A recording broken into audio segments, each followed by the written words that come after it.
Dragon is in countdown. Falcon 9 is in startup.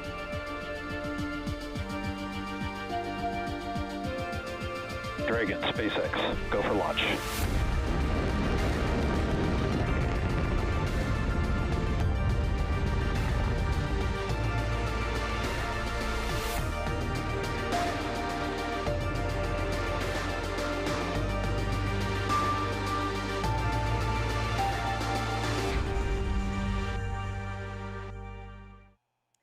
You are looking live at Launch Complex 39A at Kennedy Space Center. In just over 20 minutes, this Falcon 9 rocket will lift off, carrying the 28th Commercial Resupply Services mission from both NASA and SpaceX to the International Space Station. Good morning, and welcome to live coverage of the CRS-28 launch. I'm NASA's Jasmine Hopkins. Fueling of the Falcon 9 began about 15 minutes ago, and we're counting down to an instantaneous launch at 11:47 a.m. Eastern Time. This mission will deliver about 7,000 pounds of science, supplies, and equipment to the space station. And these missions help NASA and our partners continue research to better our life right here on Earth and help us as we explore deep space. Let's go now to SpaceX headquarters in Hawthorne, California, where Zachary Lupin is standing by to tell us more about the vehicle supporting today's mission. Zach? Thanks, Jasmine. Hello, everyone. My name is Zachary Lupin, and I'm an avionics reliability engineer here at SpaceX. And it's great to be covering today's mission in partnership with NASA.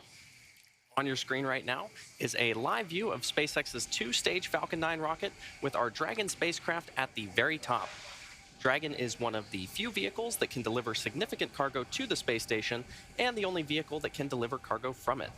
And to date, Dragon has visited the station 37 times and transported 280,000 pounds of cargo back and forth from the orbiting laboratory. Below Dragon is our Falcon 9 vehicle, which is actually two rockets in one. The lower part, also the largest part of the rocket, is called the first stage. It has 9 Merlin 1D engines, which accelerate the vehicle through the Earth's atmosphere and into various orbits in space. At the top of the first stage is the black inner stage, and above that is the Falcon 9 second stage. Now, the two stages will separate about 2.5 minutes into flight, and then the second stage will ignite its single Merlin vacuum engine, or MVAC engine, which is the 10th engine on the rocket, to carry Dragon to its desired orbit. Now, during today's mission, you will notice a shorter nozzle attached to our second stage. We are flying a shorter nozzle when we don't need as much performance to get payloads to their final destination. Now, for those of you following along, today marks SpaceX's 38th launch this year, 4th Dragon flight in 2023, and 237th mission overall.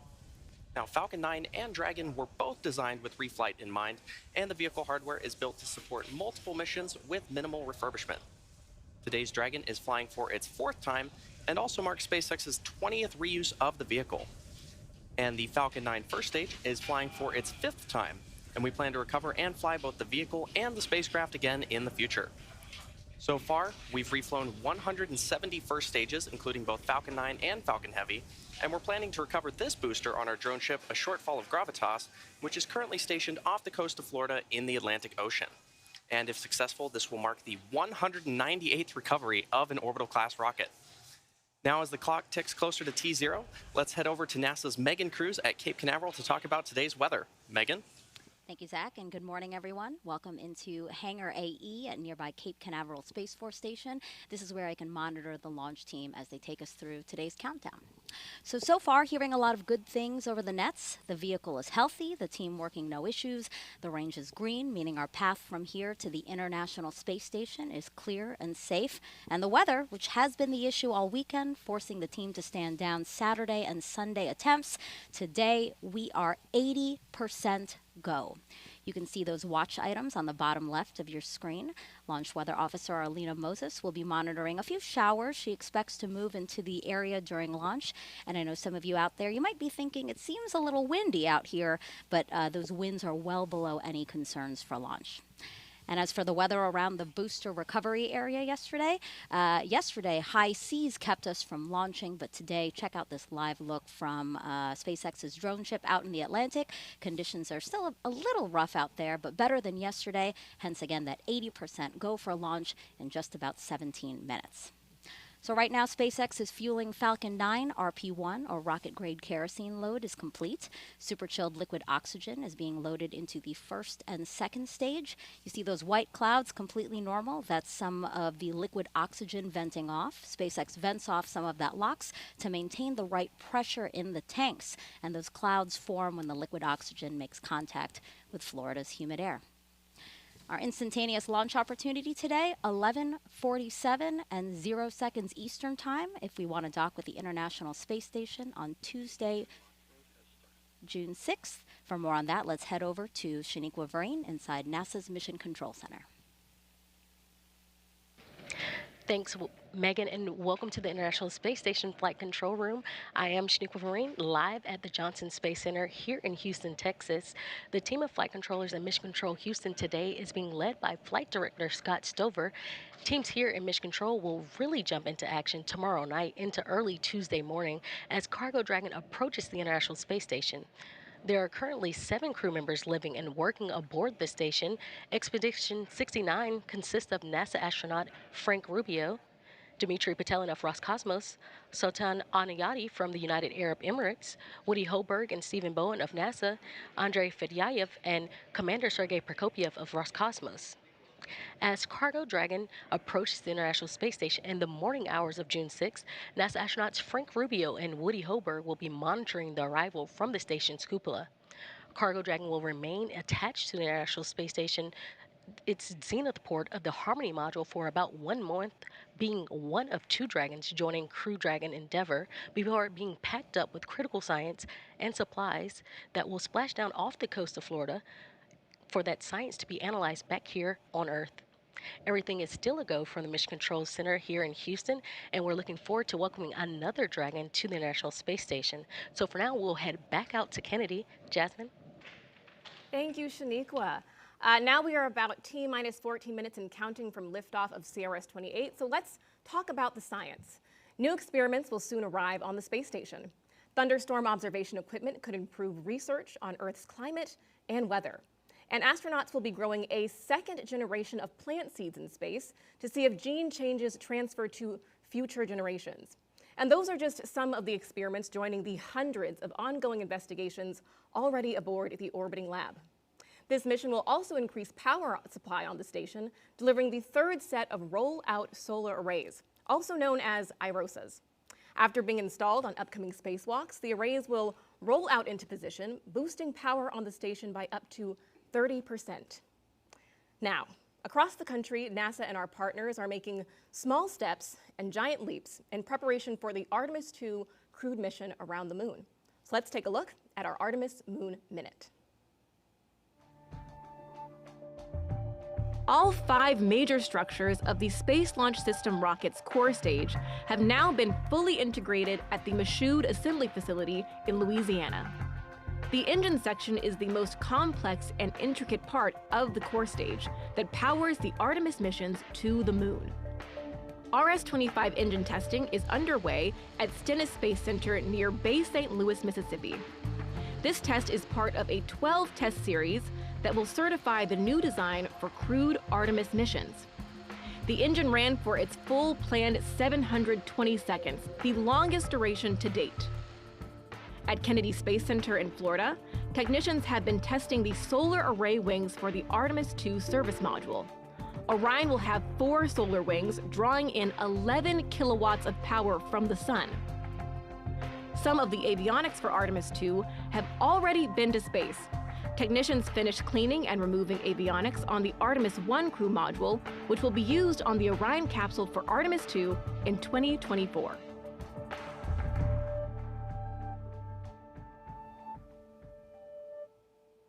Now we are at T-minus 12 minutes and counting from the liftoff of the 28th Commercial Resupply Services mission from both NASA and SpaceX to the International Space Station. So let's bring back Zach now to tell us more about Dragon's flight history. Zach?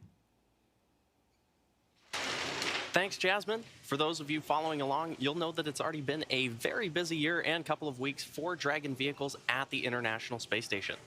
CRS-28 marks SpaceX's 4th Dragon mission of 2023, following the launches of Crew 6, CRS-27, and AX-2. The Dragon spacecraft supporting today's mission will be joining Crew 6 and Dragon Endeavour, which have been on station since March. Now, in order to make room for AX-2 and CRS-28 at the Harmony Zenith port on the ISS, the 4 members of Crew 6 underwent a port relocation on May 6th. And put another way, Dragon moved parking spots to make room for the incoming Dragons. A few weeks later, on Sunday, May 21st, Dragon and the crew of AX-2 lifted off from historic Launch Complex 39A at NASA's Kennedy Space Center and arrived at station about 15.5 hours later. And this is Dragon's fastest launch to docking time for a human spaceflight mission. After 8 days of living and conducting research on the space station, Dragon Freedom undocked from the orbiting laboratory and returned the AX-2 crew back to planet Earth off the coast of Florida at 11:04 p.m. Eastern on Tuesday, May 30th. And this made room for the Dragon vehicle supporting today's mission. From the beginning, Dragon was designed to fly cargo and humans to and from space. And since Dragon's first visit to the space station in May 2012, we've come a long way. In that time, as I mentioned earlier, Dragon has visited the ISS 37 times, and 9 of those missions carried crew. In fact, the first time Dragon flew people was just about 3 years ago with SpaceX and NASA's Demo 2 mission to the space station. NASA astronauts Bob Behnken and Doug Hurley took the first flight on Dragon on May 30th, 2020, returning human spaceflight capabilities to the United States for the first time since the space shuttle retired in 2011. The launch of Demo 2 also marked the first time in history that a commercial company successfully took astronauts to orbit. And since then, SpaceX has launched a total of 10 human spaceflight missions to space. And to help enable greater flexibility for future Dragon missions, SpaceX is preparing our neighboring pad, Space Launch Complex 40 at Cape Canaveral Space Force Station in Florida, to support both cargo and crew missions. As we fly more and more people to and from space, human spaceflight becomes more accessible and creates more opportunities for humanity to become a spacefaring civilization. And now I'll turn it back to Jasmine at KSC to take a look at one of the payloads flying on today's mission. Jasmine? Thank you, Zach. One experiment on CRS-28 could be used to predict your risk for certain diseases, aging, and how our bodies heal. Earlier this week, I got the chance to speak with the brains behind Genes in Space 10. Joining us now is Christine Anwaha, a high school student from East Chapel Hill, North Carolina. Welcome, Christine. Thanks for having me. Of course, happy to have you here. So can you tell us a little bit about how you're feeling a high school student with your experiment heading to the International Space Station? It's honestly a dream come true. This idea started off originally in my head, and now it's going to be a reality pretty soon, so I'm really excited. Of course, we love that excitement, Christine, and we cannot wait to see your dreams realized. Can you break down what is the Genes in Space 10 experiment? The experiment involved telomeres, and these are the repetitive sequences that cap the ends of our chromosomes. On Earth, telomeres normally shorten as we age, but for astronauts in space, they actually appear to get longer. And so with that, I developed an experiment to see if that process could be linked to the activity of stem cells. Now, in the development of that experiment, something really important was measuring telomere length. But it turns out that isn't something that can really be done on the ISS. Instead, experiments involving DNA length measurement need to be sent down to Earth, and that costs time and resources. So with that, the Genes in Space team and I got thinking, what if we developed an experiment that could help address that? And so we developed an experiment that will allow astronauts on the ISS to detect the 4-fold difference in DNA length. And so with that, it opens the door up for more kinds of research to be done on the ISS, such as into genetic monitoring, because being in space makes you more prone to genetic mutations. So that's something that can help with that. Also opens the door up for more research into telomeres to be done, and even broader. Christine, that is so exciting. And your experiment was chosen out of over 600 applications. So what advice do you have for students who are also interested in this opportunity? Yeah, I would just encourage other students to just explore their passions in space biology and pursue it as best as you can. That's what I did, and it led me to where I am here. Exactly. Very excited to have you here. And tell me, what are your plans after high school? I mean, you've got some great things on the horizon, right? Yeah, so in the fall, I'll be headed off to UNC Chapel Hill. I'm planning on studying either biology or biochemistry, and I'm really excited to get more involved with biological research in the future, especially space biology. Of course. Thank you so much for joining us today, Christine. Thanks for having me.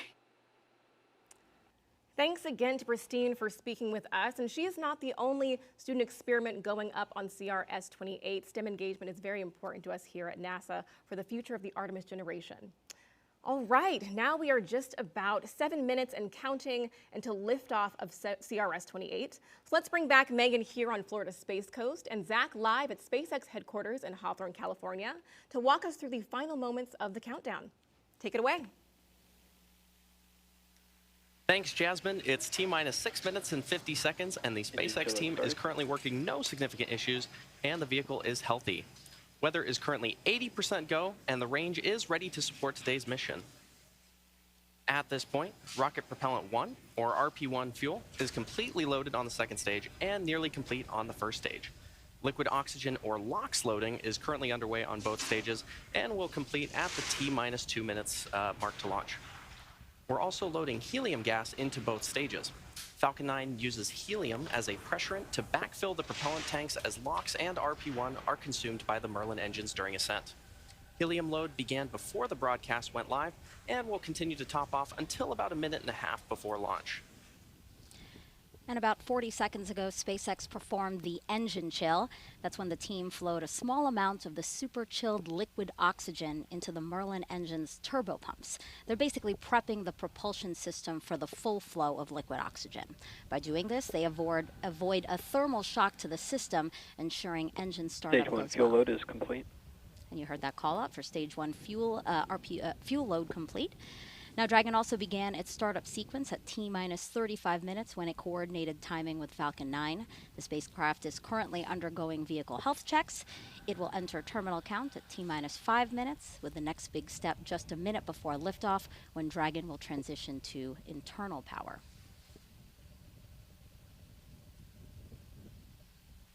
Now, you may have noticed those white clouds around the vehicle. Those are completely normal. They are chilled gas above the LOX tank liquid surface that we vent overboard to maintain pressure in the tank as needed. And when that gas comes out into contact with the warm, humid Florida air, the air condenses into clouds and water. Now, for now, we should see the count. Falcon 9 tanks are pressurizing for strong back retract. The transporter erector. Dragon is in terminal count and transporter erector, or power. The transporter erector, or TE, is used for vehicle rollout and to route propellants and electrical power to the vehicle in preparation for launch. And once those clamp arms have fully opened, the TE will then retract away from the rocket in preparation for liftoff. We have a hot mic on the countdown net. All parties check your key panels. Strong back lower has started. We should see those clamp arms opening in about 15 seconds from now.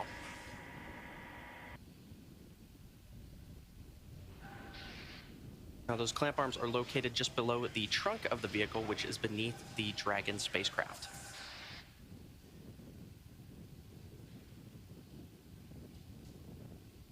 And there you can see those clamp arms beginning to open around the booster. Now, in these last few minutes before T0, Falcon 9 is performing final health checks on its primary communications, avionics, and propulsion systems in preparation for flight. And we may hear callouts that engines are sufficiently chilled as we get a little closer to liftoff. Those clamp arms should be fully open, and the transporter erector, that strong back, is going to recline away from the rocket.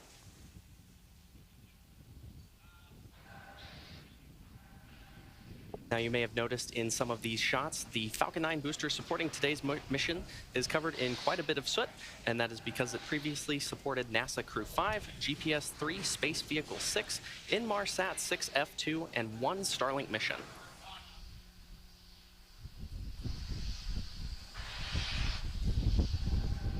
And you can see that strong back slowly reclining away from the vehicle.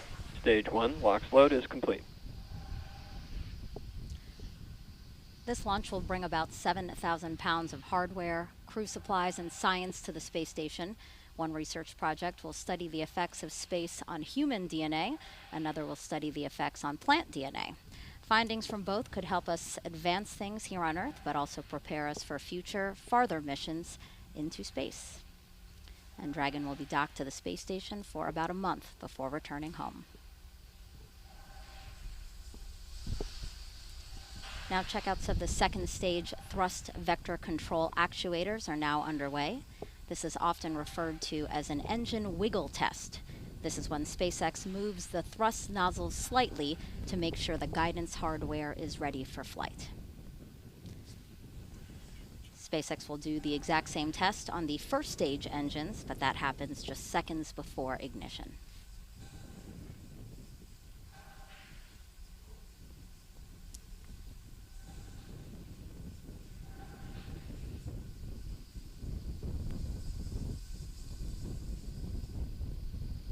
Now, Dragon is also performing its final health checks to make sure all of the vehicle's primary systems are ready for its rendezvous with the International Space Station.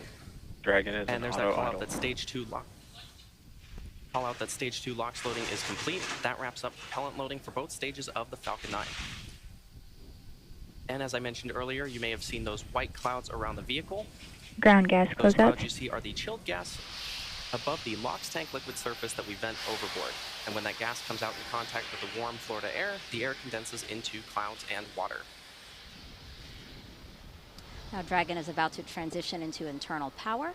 Also Falcon 9 computers will then enter startup mode, which is when the Falcon 9 flight computers take control of the countdown, guiding the rocket through the last seconds before liftoff. You should hear a call out about startup shortly.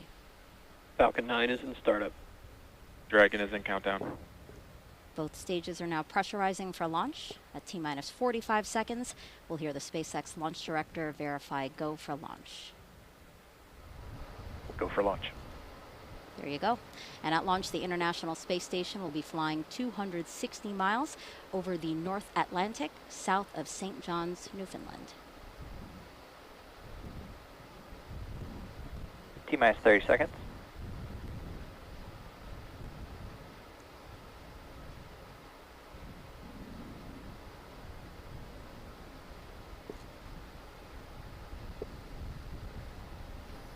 Fifteen seconds. T-minus 10, 9, 8, 7, 6, 5, 4, 3, 2, 1.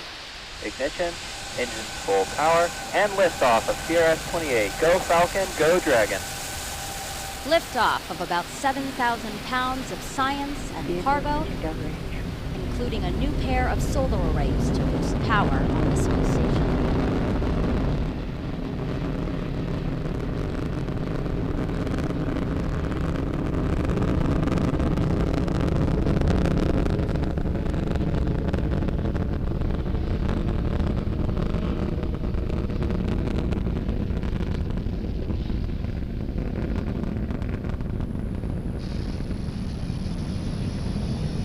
At T plus 40 seconds, Falcon 9 has successfully lifted off from historic Launch Complex 39A in Florida. And we're now coming up on max Q in about 20 seconds from now. And this is the point of maximum aerodynamic pressure that the vehicle will go through during its flight. Falcon 9 is supersonic. And there's that call out that Falcon 9 is supersonic, traveling faster than the speed of sound.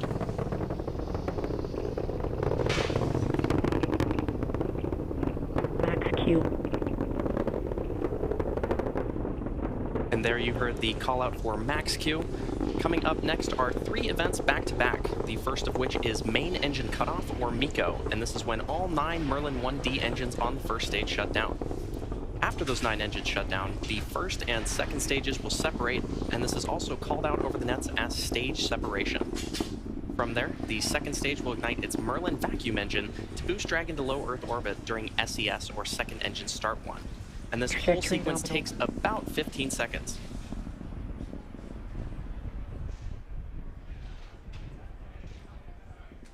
Should be expecting that call out for main engine cutoff in about 40 seconds from now.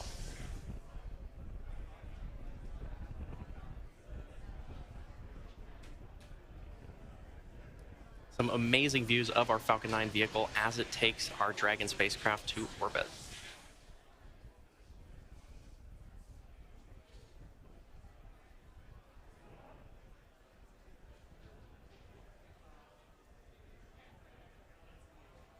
And in just about 10 seconds, we should see that main engine cut off.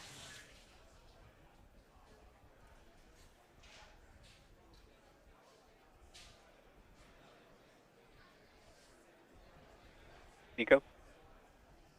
Stage separation.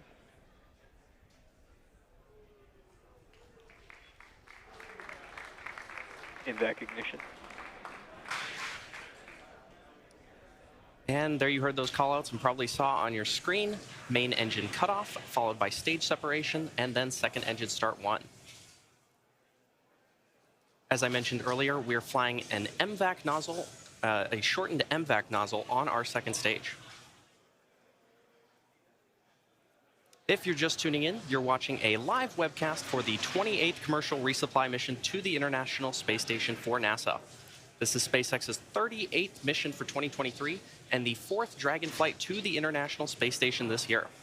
We lifted off from Kennedy Space Center's historic Launch Complex 39A just about 3.5 minutes ago. Now on your screen, on the left side, you can see our Falcon 9 first stage, which is going to descend back towards Earth, and the second stage on the right side of your screen, which is carrying the Dragon spacecraft. Now, as a reminder, today's mission marks the 5th flight for this Falcon 9 booster. Falcon 9 booster, which previously supported the Crew 5, GPS-3 Space Vehicle 6, Inmarsat 6F2, and 1 Starlink mission. In order to make its way back to our drone ship, a Shortfall of Gravitas, the Falcon 9 first stage has 2 more burns to execute. The first is the entry burn, where 3 of the Merlin engines will reignite. This helps slow the stage down as it re-enters the upper part of the Earth's atmosphere. The entry burn is followed by the landing burn, and this is a single engine burn that brings the vehicle speed down rapidly in order to land on the drone ship. Now, occasionally with the Falcon 9 first stage on the left side of your screen, you may see some small white puffs, and those are nitrogen gas bursts that are used for attitude control. You can also see there on your screen a pair of the hypersonic grid fins. Falcon 9 is equipped with 4 of these grid fins, which are comprised of titanium, and they are positioned near the top of the first stage. Once in the atmosphere, stage 1 is only using the grid fins for steering as it makes its return to Earth. And these grid fins orient the rocket during re-entry and guide the rocket during its descent.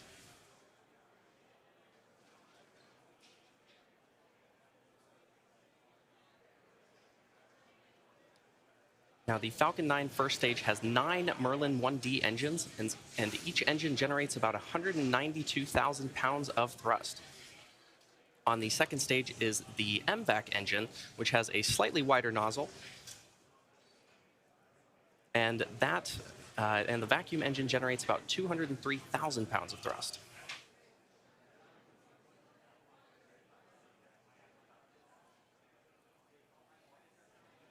Next major milestone is going to be the first stage entry burn, which will take place just over a minute from now.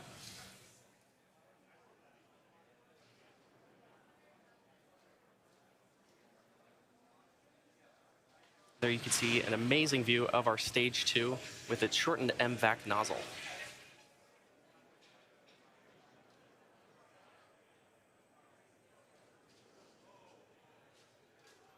The Falcon 9 first stage, which is not currently on your screen, has reached apogee and is now beginning its descent back towards Earth. The second stage is continuing to take our Dragon spacecraft to orbit.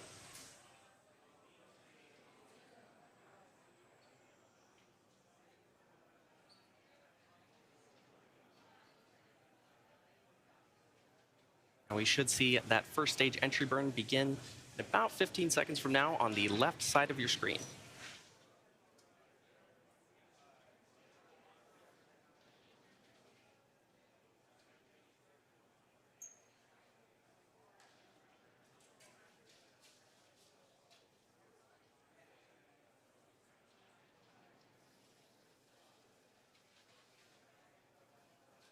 Stage 1, STS has safed.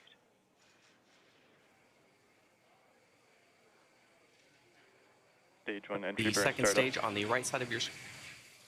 And there's that call out for stage 1 entry burn startup on the left side of your screen. The second stage is continuing to take our Dragon spacecraft to orbit.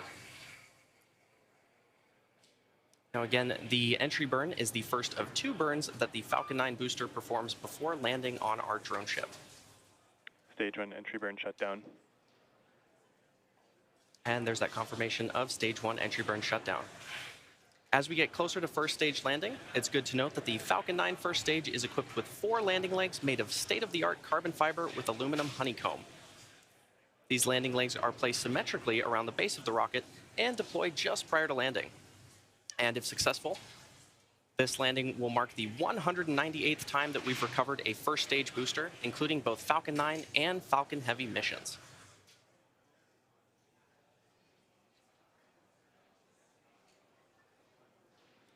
We are about 25 seconds away from that landing burn beginning. Stage 1 transonic. Now, as the rocket descends through the Earth's atmosphere, this really puts deceleration into perspective. In the span of less than a minute, we'll have reduced from twice the speed of a jet all the way down to 0 as the rocket lands. And as Falcon lands, we may also hear a call out that the second engine will shut off around the same time.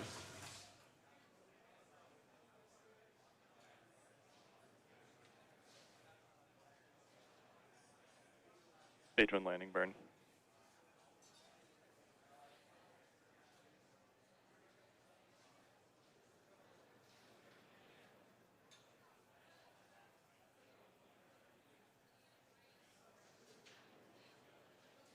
Landing link deploy.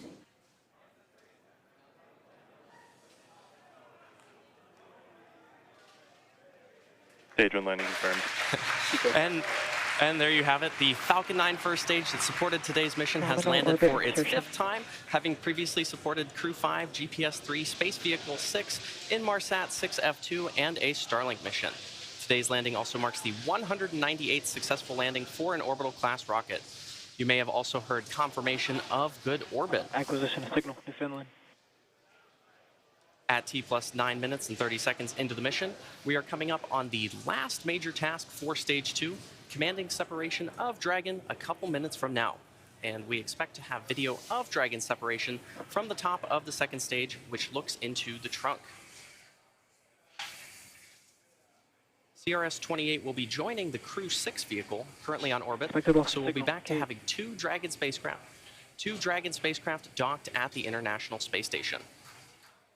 As for cargo, today we will be delivering more than 7,000 pounds of science, research, crew supplies, and vehicle hardware to the orbital laboratory and its crew. To date, SpaceX has sent and brought back over 280,000 pounds of crew and cargo to and from the space station.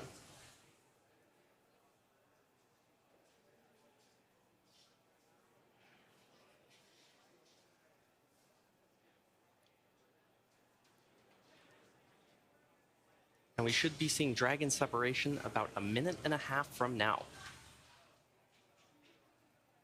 As a reminder, this is the 4th flight for this Dragon capsule, having previously supported CRS-21, CRS-23, and CRS-25 to the space station.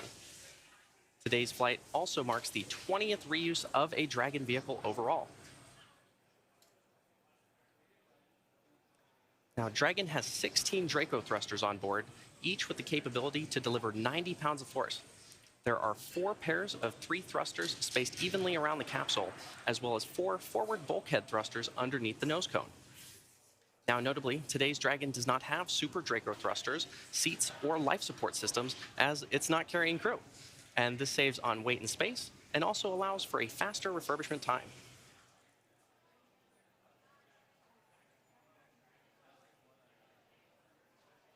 While initial designs of Dragon carried solar arrays extended outward from the trunk, the cylindrical structure located directly behind the Dragon capsule, the current Dragon has these arrays fixed directly to the trunk.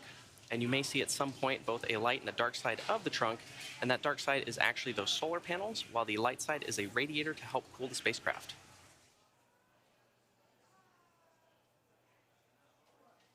And speaking of solar panels, you can see on your screen right now the solar panels that we will install on the International Space Station.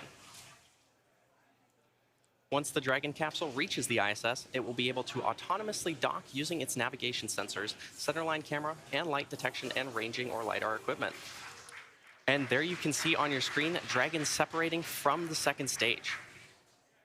Well, that's going to do it for me here in Hawthorne. The next milestone coming up is the Dragon nose cone opening sequence, which protects the docking ring and navigational sensors.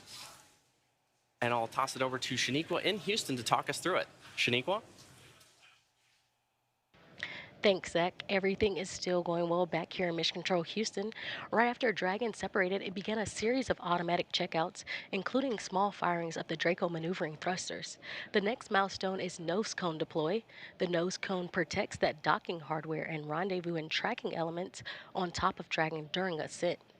The nose cone deploy uncovers the 4 forward bulkhead thrusters, which Dragon will use for its major burn maneuvers. And we do have confirmation that that nose cone deploy sequence has begun. Again, major burn maneuvers will be Dragon nose cone deploy uncovers those major hardware. It will also uncover Dragon eyes, that rendezvous and tracking hardware that allows Dragon to know where it is in space and how to find the space station. Once open, the nose cone will stay in that position until the very end of its mission, closing prior to re-entry to provide some of that additional protection to the same hardware during re-entry. It does take about 5 minutes for a nose cone to open. We are looking for 12 hooks, 2 sets of 6 that will open here. And once open, we will see the nose cone deploy. Again, that sequence has begun. And we'll be waiting to hear once all 12 hooks are open. And we will see movement of the nose cone as all 12 hooks open. After nose cone deploy Cargo Dragon will be safely on its way to the International Space Station. If you're just joining us, NASA and SpaceX's 28th Commercial Resupply mission launched from Pad 39A at the Kennedy Space Center in Florida at 10:47 a.m. Central Time, 11:47 a.m. Eastern Time, and is currently in orbit. We're standing by now for nose cone deploy. Dragon is filled with over 7,000 pounds of cargo and supplies, including a variety of science investigations, hardware, and fresh foods for the crew on station. Some of those fresh foods that will be delivered include apples, grapefruits, oranges, cherry tomatoes, and blueberries. Dragon will dock to the Zenith or space-facing side of the Harmony module, just recently freed up by Dragon Freedom, which brought up the Axiom 2 crew. The Axiom 2 crew aboard the SpaceX Dragon Freedom spacecraft safely splashed down off the coast of Florida at 10:04 p.m. Central Time, 11:04 p.m. Eastern on May 30th, 2023. The crew's return officially concluded the second all-private astronaut mission to the International Space Station. Axiom 2 commander and retired NASA astronaut Peggy Whitson ended her 8-day mission with a new record of 675 days in space, the most of any American or woman. And while we're discussing records, NASA astronaut Frank Rubio will end his mission this fall, breaking a record of his own. Rubio will return to Earth aboard a Russian Soyuz spacecraft no earlier than September 27th, and in his stay aboard the orbiting laboratory, having logged a total of at least 371 days in orbit. That tour of duty will beat the previous record of 355 days set by NASA astronaut Mark Vande Hei in 2022. Joining Rubio on station are 6 other crew members living and working aboard the International Space Station. Expedition 69 also includes Dmitry Petelin from Roscosmos, Sultan Adiyati from the United Arab Emirates, Woody Hoberg and Stephen Bowen of NASA, Andrei Fedyaev and Commander Sergei Prokopyev of Roscosmos. All crew members are awake, and after enjoying a midday meal, some are headed to exercise, while others are headed to do some spacewalk procedure reviews. NASA astronauts Stephen Bowen and Woody Hoberg are prepping for a June 9th spacewalk to install one of 2 new rollout solar arrays on the space station's starboard side truss structure. This cargo resupply will bring up 2 new rollout solar arrays packed inside its unpressurized trunk. Acquisition signal. Good, Heli. And again, if you're just joining us, we are currently waiting on nose cone deploy of the CRS-28 cargo spacecraft. That sequence has begun just a few minutes ago, and it does take about 5 minutes for the nose cone to fully deploy.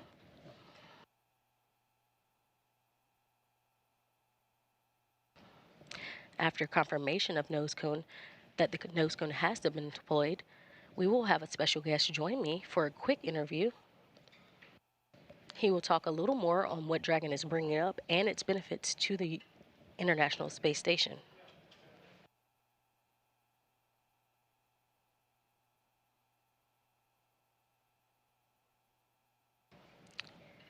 And back here in the International Space Station room, flight control room, while we are waiting for that nose cone to officially be fully deployed, we will have flight controllers that are monitoring the systems on station itself ahead of Dragon's arrival Tuesday morning.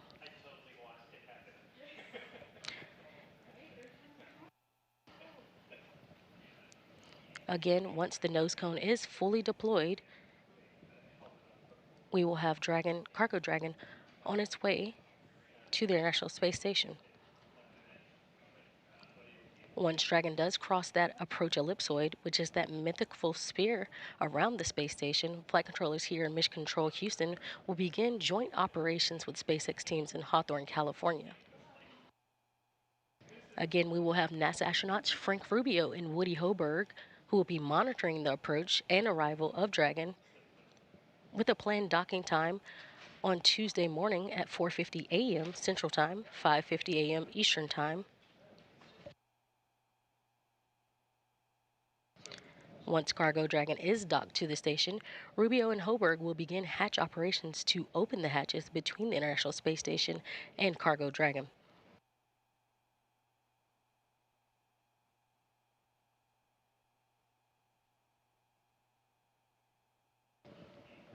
And again, this is live mission operations of the CRS-28 resupply mission to the International Space Station. If you are just joining us, we are currently waiting on the nose cone deployment of the vehicle.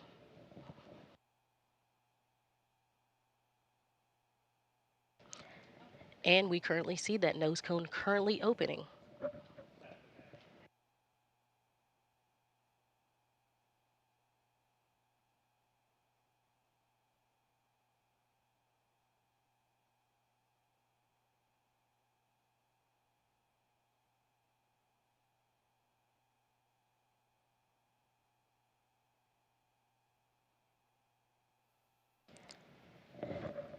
And we have confirmation of nose cone deploy.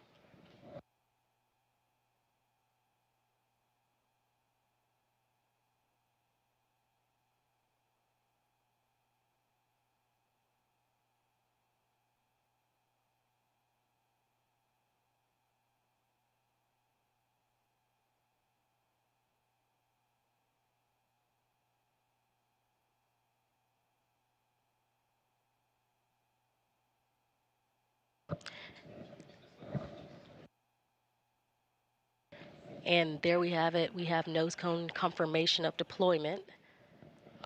And now joining me on the phone is manager of the International Space Station Transportation and Integration Office, Phil Dempsey. Hi, Phil. Hey, Shaniqua. Thanks for joining me. And as we get into it, can you outline the major activities for the crew with CRS-28? I know we talked some of what's being brought up, but can you go a little more in depth for us? Sure. During this mission, there's quite a bit of research that has to be done. So the crew will start, unloading the Cargo Dragon. There'll be actually quite a bit of research that's done in time to complete it and return those samples to the ground at the end of this dock mission. As well as that, we're carrying up some IROSIS, external solar arrays that have to be installed with a couple of EVAs during this mission. Of course, and these resupply missions, just like you mentioned, are delivering science, hardware, and other cargo to the station. I know one key delivery on CRS-28 includes a pair of ISS rollout solar arrays. Can you discuss what the plan is for these arrays and what the importance is for station?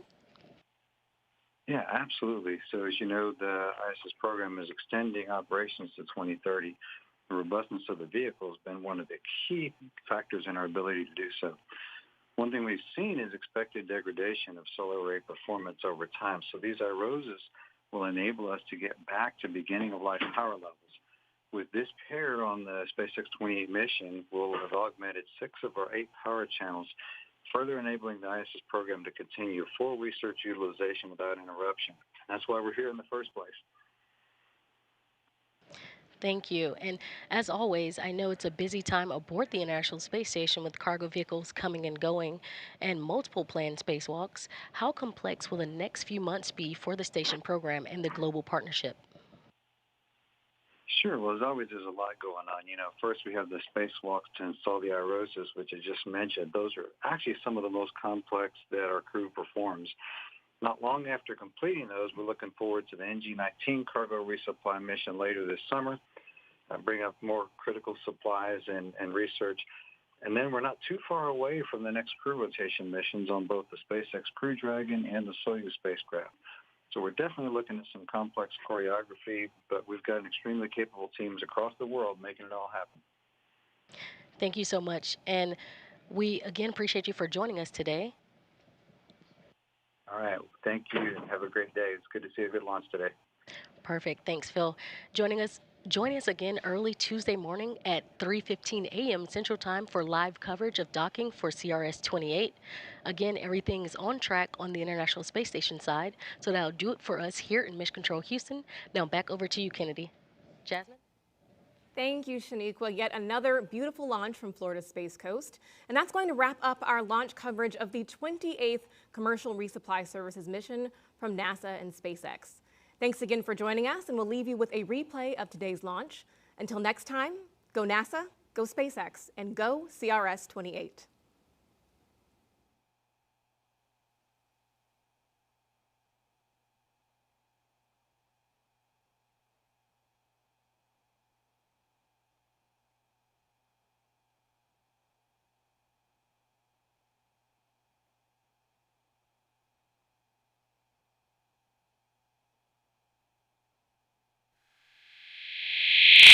And cargo, including a new pair of solar arrays to boost power